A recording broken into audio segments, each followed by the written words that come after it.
Hi everyone. So in this video I will go over chapter 3, talking about health behaviors in general, and then we're going to start on the first part of chapter 4.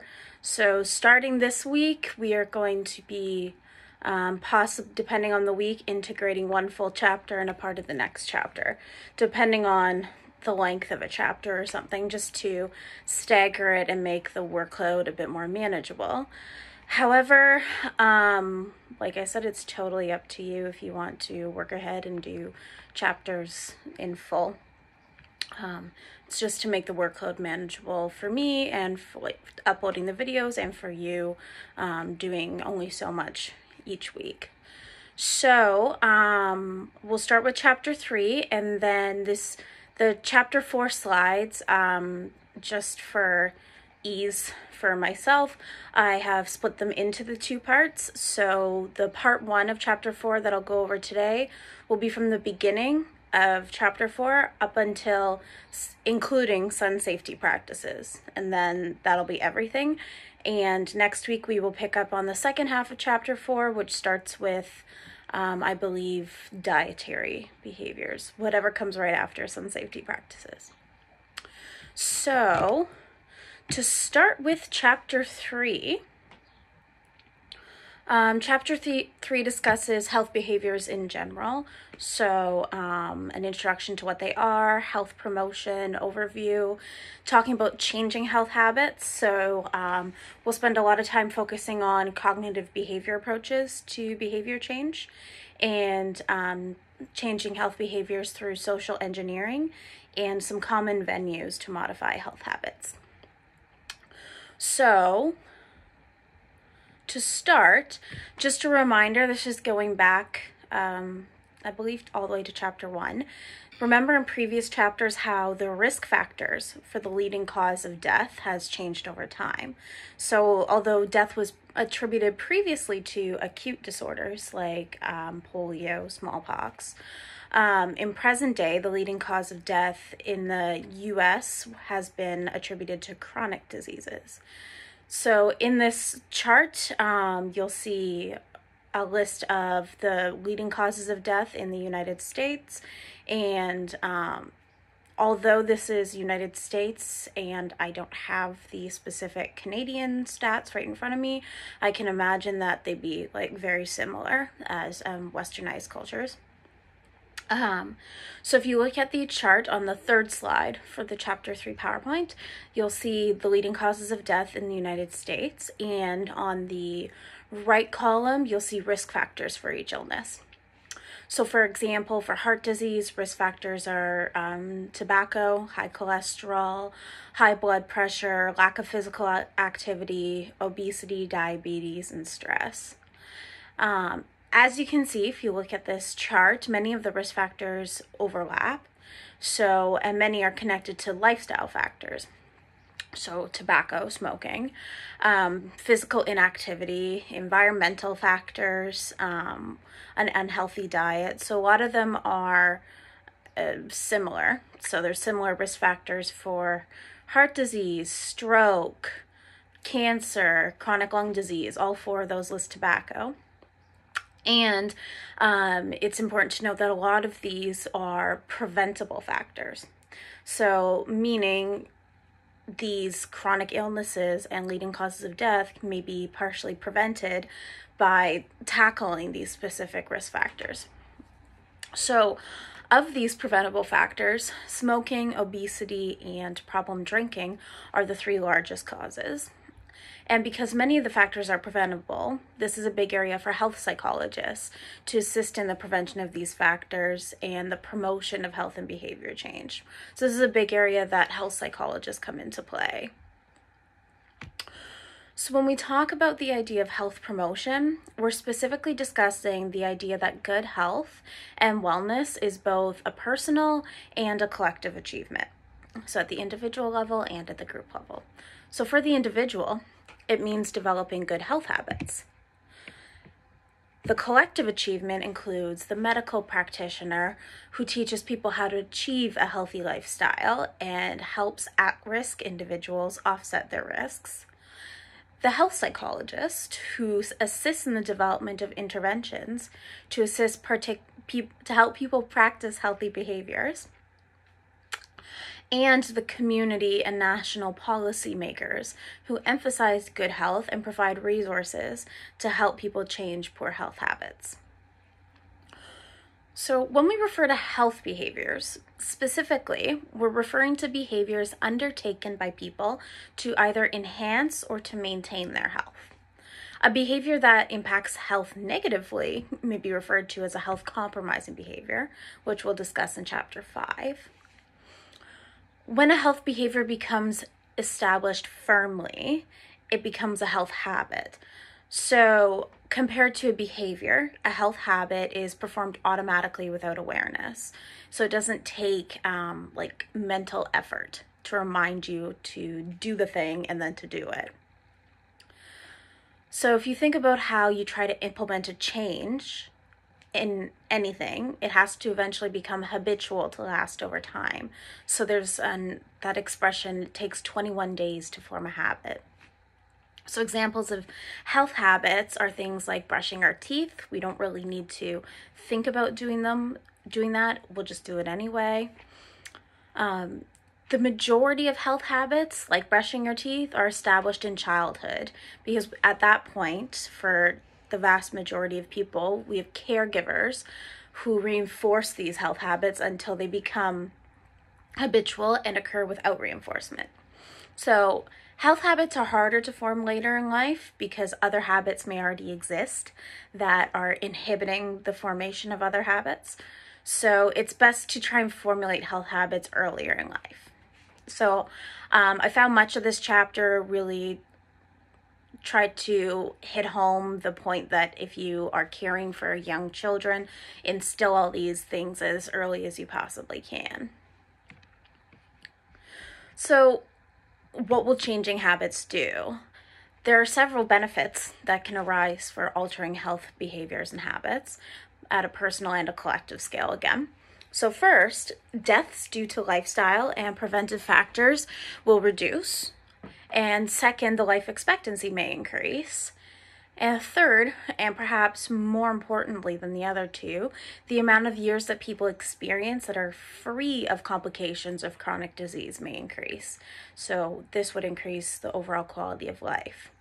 So if you think about morbidity and mortality, imagine if mortality was very low and no one was dying, but morbidity never changed, so everyone was sick. So if we reduce the death rate and increase life expectancy, however, if people are living with chronic illnesses and have very low quality of life, that may not be really advantageous at the end of the day for the individuals, for the families, and even at an economic level. And then lastly, altering health behaviors may reduce the amount of money spent on health and illness in the healthcare system as well. So there is economic benefits. So promoting, establishing good health behaviors can help us enjoy a better quality of life for longer, have our loved ones around for longer, and decrease the amount of debt from the healthcare system. So among the practice of health promotion, healthcare practitioners and health psychologists place a large degree of focus on primary prevention, which is the task of instilling good health habits and changing poor ones before illnesses develop. So get in there before anything happens. In primary prevention, measures are taken to combat risk factors for an illness before that illness can develop. So if you know a fire is going to start, it's more effective to prevent the fire from igniting in the first place than to try and fight it after it's already going.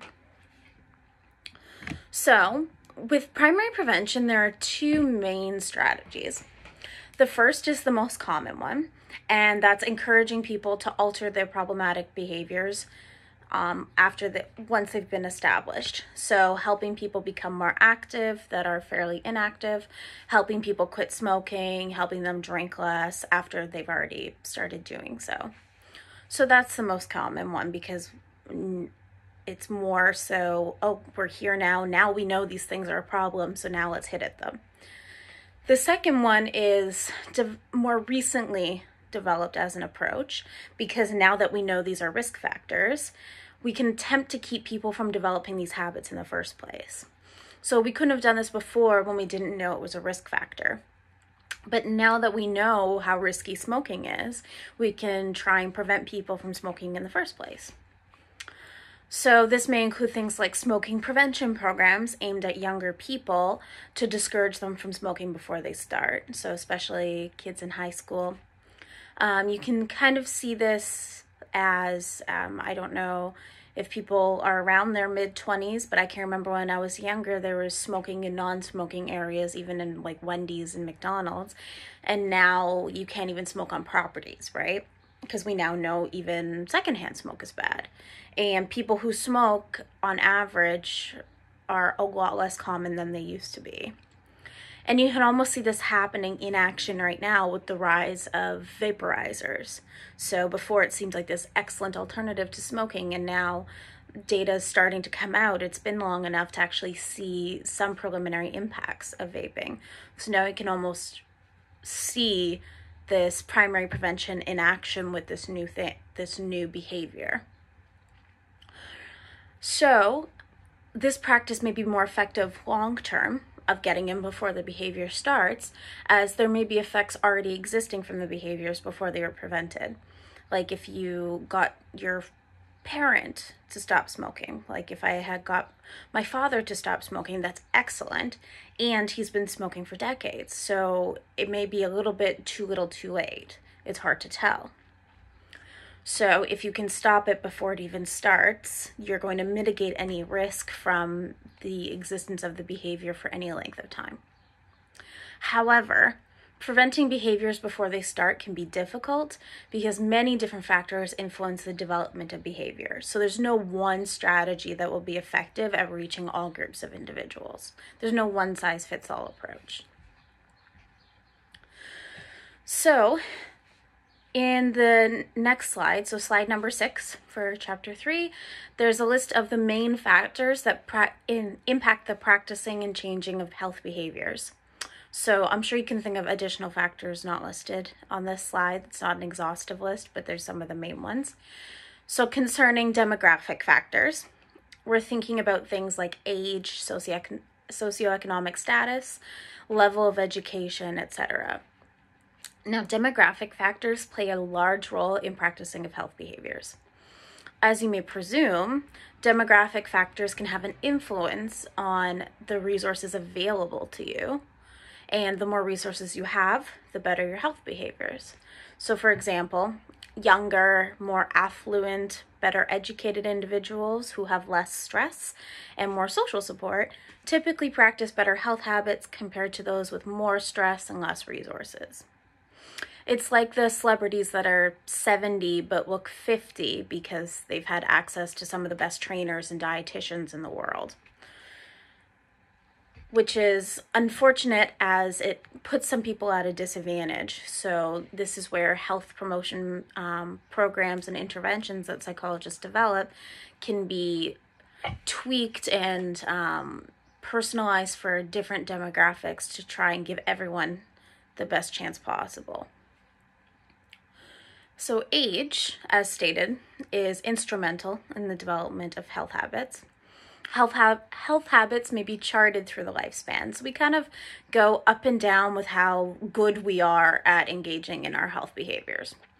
So on average, they're good in childhood because we have caretakers helping to reinforce and monitor that we're doing the behavior. So checking if you brushed your teeth, or checking if you washed your hands, making you wash your hands, making you drink water before you have juice, things like that. Our health habits tend to deteriorate in adolescence and young adulthood, and then improve again in older adulthood. So you can think about maybe some of your own experiences when you were in your delightful teen years or late teens, early 20s, especially high school, post-secondary education. You might go out partying, you might spend more time with your at your friends' homes without your usual toiletries, things like that. We're much more individual, fun-focused at that age, and our priorities tend to be because our lives are a lot more unstable at that age, our priorities tend to shift and we are not as good at monitoring our health behaviors.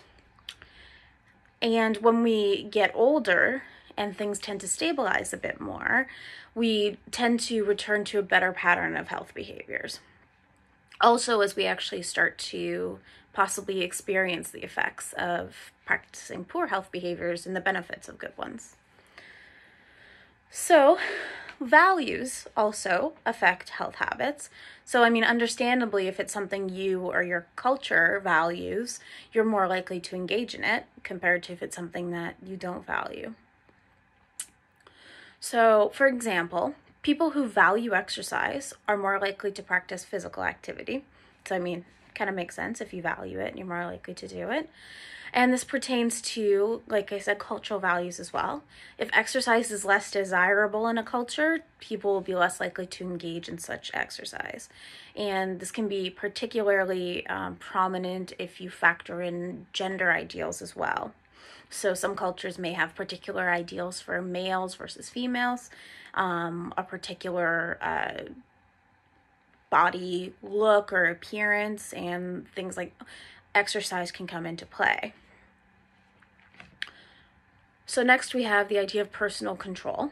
So if you think back to chapter 1, the adaptation of health behavior theories, health behavior theories were adapted to include the idea of self-efficacy. So people need to believe they can change in order to be able to change.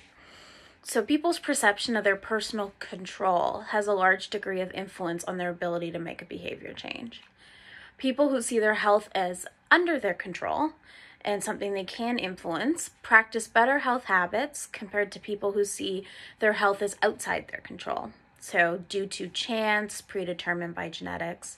So if you think you actually have some control over your behavior, of your health and your health behaviors, you're more likely to make a change. So when looking at your perceived control, there's something called the Health Locus of Control Scale.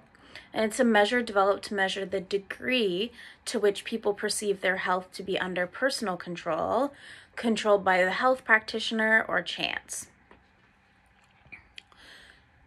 So this is a really common scale used in healthcare research to study how people's locus of control relates to their health behaviors. Next, we have social influence, and this may be things like good old-fashioned peer pressure and how it relates to our health behaviors. So some of you may be able to recall a time someone tried to encourage you to try a drink, to try a cigarette, or anything, really. So social influence can encourage us to try health-compromising behaviors, and they can help encourage us to engage in health behaviors. So as we'll talk about in chapter 4, part 1, when it comes to exercise, if you have someone going to the gym with you, helping make that commitment with you, that social influence and social support is huge in helping you make behavior changes. And related to that and to overall values, people are more likely to engage in behaviors that align with their own personal goals and values, such as goal to exercise, goal to eat healthier. If you think of the first healthy change journal that you're working on right now, where you need to choose a behavior you want to change, if you pick something that aligns with your own goals and values, you'll be more likely to be able to make any change in that area. So, some health habits are controlled by perceived symptoms. If you don't see any adverse symptoms to discourage you from engaging in a behavior, it's going to be harder to change it. So in comparison, visible symptoms may help encourage someone to change a behavior. So for example, the effects of long-term smoking may not be seen for decades, like lung cancer, heart disease, etc. However, chronic smokers may wake up with a smoker's cough in the morning, and this might encourage them to reduce or eliminate their smoking because it's something that's actually happening immediately right now that they can see. And then, understandably, individuals with reduced access to the healthcare system are less likely to engage in health behaviors. So for example, regular physical exams, pap smears, prostate exams, vaccinations are all contingent on having access to that health care. And lastly, there is a relation between cognitive factors like knowledge and intelligence and health behaviors. So people with higher intelligence and more knowledge typically engage in better health behaviors. But with all of these, particularly with knowledge and intelligence, remember that when discussing relations and related factors, we're talking about correlations, so which do not mean that one causes the other. It's oversimplifying to say that smart people are healthy and less smart people are less healthy when other factors can come into play. So many of these factors listed are interrelated to influence health. Like, for example, demographic factors, low socioeconomic status. You may be more likely to receive less education and be less affluent, make less of an income, and then you may have less access to healthcare system. So it's not as simple as saying, smart people are healthy, non-smart people aren't healthy, etc. So on a related note, many barriers exist to modifying poor health behaviors. There's often little immediate incentive for practicing good health behaviors. So for many people, working out isn't really enjoyable. I exercise regularly and I don't like it. I don't find it fun when my muscles are burning and when my breathing's labored and I've got 200 pounds on my back squatting. I don't like it. And it's not like I see immediate drastic effects. It's not like I had a workout and all of a sudden, my skin's clear and my asthma's great and everything. It doesn't change that fast. So a lot of the time we have to rely on the knowledge that health behaviors will yield rewards, and you got to be patient for them to come. So in comparison, there's often few immediate consequences for poor health behaviors. So if I stopped exercising, it wouldn't really give me consequences the next day.